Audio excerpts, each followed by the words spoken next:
Okay, so are you ready to dive into something kind of wild today? We're going to be talking about prana and like the whole idea of living on light. People actually believing that humans can live without actually eating food Right? and just like exist on pure energy. Yeah. It's a question that's like been around forever. Mm-hmm. It seems like every culture has pondered it, and I have to admit it's a question that like I think we've all probably considered at some point in our lives, Right. at least for a minute. It makes you wonder. It really does. Yeah. Now we got a lot to cover today. We're going to be looking at excerpts from a book called Ambassadors of Light. Have you heard of that one? Yes, by Jasmuheen. Yes. Yeah. She's a big name in the Breatharian community. Exactly. And we're going to be pulling from some scientific papers, some historical accounts, even some anecdotal stories that'll make you wonder if maybe, just maybe, there's something to this whole living on light thing. There are definitely some interesting stories out there, that's for sure. Right. Okay, so before we get too far, let's start with the basics. What exactly are we talking about when we say prana? So prana is often called this vital life force, this energy that flows through all beings. You know, it's interesting because it's not just a new age concept.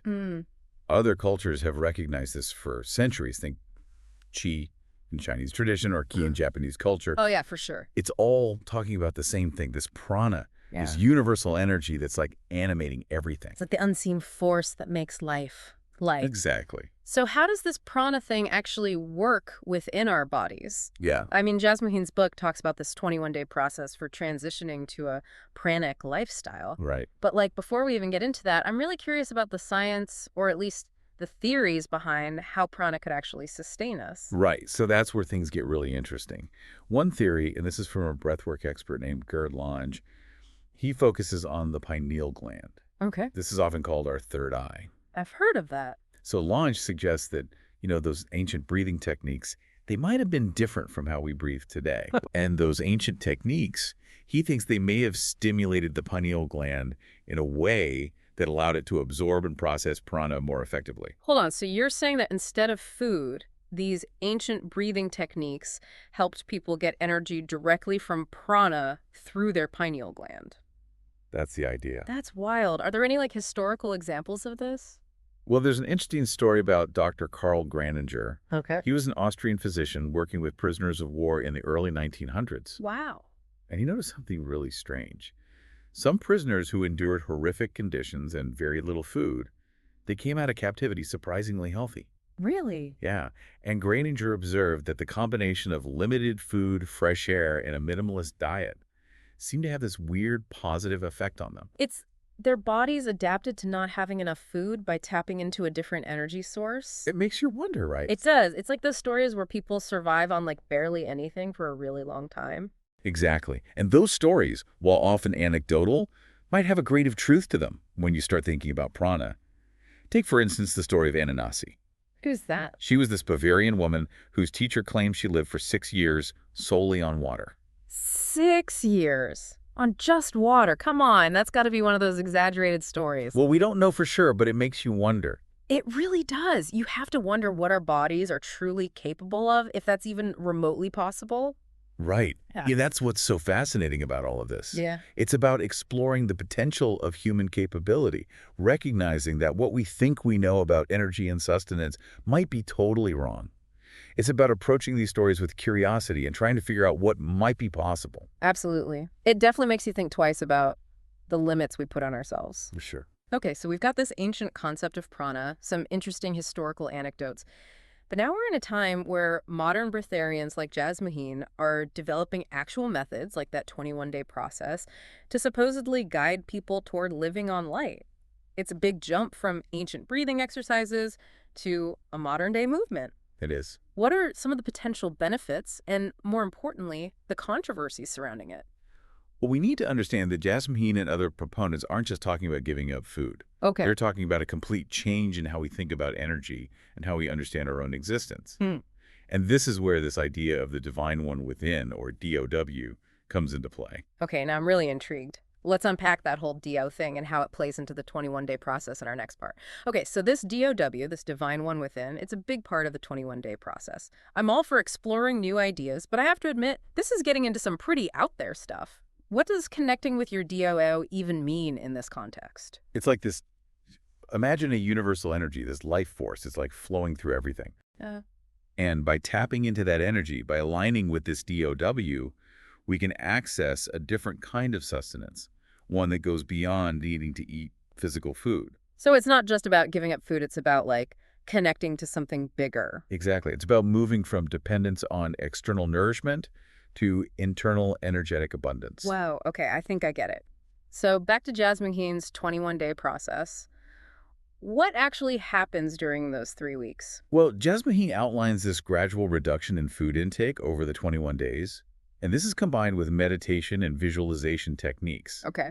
And these techniques are designed to help people connect with their DOW and enhance their ability to, like, draw in that pranic energy. And this is where things get a little, well, controversial, right? There have been some pretty scary stories about people trying this and getting really sick, even dying. Absolutely. And it's so important to acknowledge that trying to make such a drastic change to your lifestyle without the proper guidance or preparation, it can be really dangerous. Yeah. It's not something to be taken lightly. No, definitely not. So where does like actual science stand on all of this? Are there any studies that back up this idea of living solely on prana, or is it all just anecdotal? So the scientific community is, for the most part, skeptical.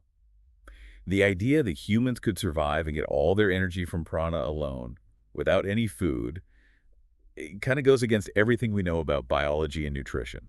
But what about those stories we were talking about before, like that woman, Ananasi, who supposedly lived for years on nothing but water? Yeah, those cases are really interesting, but a lot of times they're just anecdotal.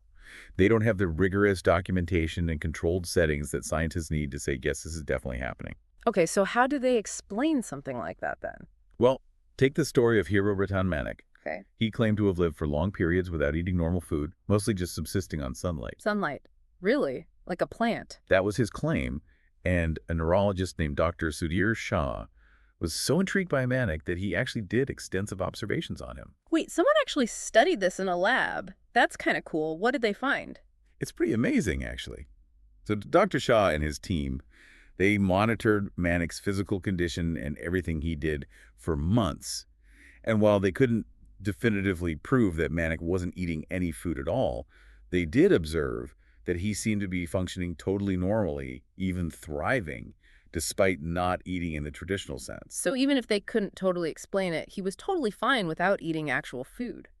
That's pretty mind-blowing. Did they have any theories about what was going on? One of the most interesting theories that Dr. Shah had was that maybe Manek was using solar energy in a way we don't yet understand, possibly through that pineal gland we talked about earlier. So he was like photosynthesizing or something. Yeah. That's wild. Are there any other scientific explanations? There are a few other theories out there, some a little more grounded in science than others. One that I find really interesting is the work of Charles Mills. What did he do? Well, he's got this radical idea about mitochondria, those tiny things in our cells that create energy. Oh, yeah. The powerhouses of the cell. I remember learning about those. Exactly. So Mills, he suggests that humans might have once gotten their cellular energy in a totally different way, maybe even through a process similar to photosynthesis in plants. Wait, you mean like we used to be able to get energy from the sun, just like plants? That's what he proposes. Yeah. He theorizes that it was the incorporation of mitochondria into our cells, maybe through some ancient symbiotic event, that changed how we get our energy, making us reliant on eating other organisms for fuel. So you're saying that somewhere along the line, we traded the ability to live on light for a dependence on food. Now that is a trip. It really makes you think, doesn't it? It does. So you've got these anecdotal accounts, some pretty interesting observations from scientists and doctors, and now this theory that maybe ancient humans were like photosynthesizing plants. It seems like we're putting together this puzzle, but we're still missing some pieces. I think that's a great way to put it. We have to keep an open mind about these theories, but also think critically. While the potential of prana is super intriguing, we're still just starting to understand how it might work and, most importantly, if it can really sustain human life over a long period. So the science is still up for debate, but this light ambassador lifestyle that Jasmuheen and others talk about, it brings up some fascinating questions, even if it's not about completely giving up food. Right. It makes you wonder, what if we're wrong about our limitations around food and energy? Yeah. What if there's this whole other level of human potential that we could reach by changing our perspective and connecting with something bigger than ourselves? That's a really interesting thought. Let's dig into that, the lifestyle and the bigger picture, in the last part of our deep dive. It's amazing to think about the possibilities, even if we don't fully understand the science behind living on prana. Hmm. But what's really got me thinking is how this whole light ambassador lifestyle, it's about way more than just the food or lack thereof. Right. It's like a completely different way of looking at life. Totally.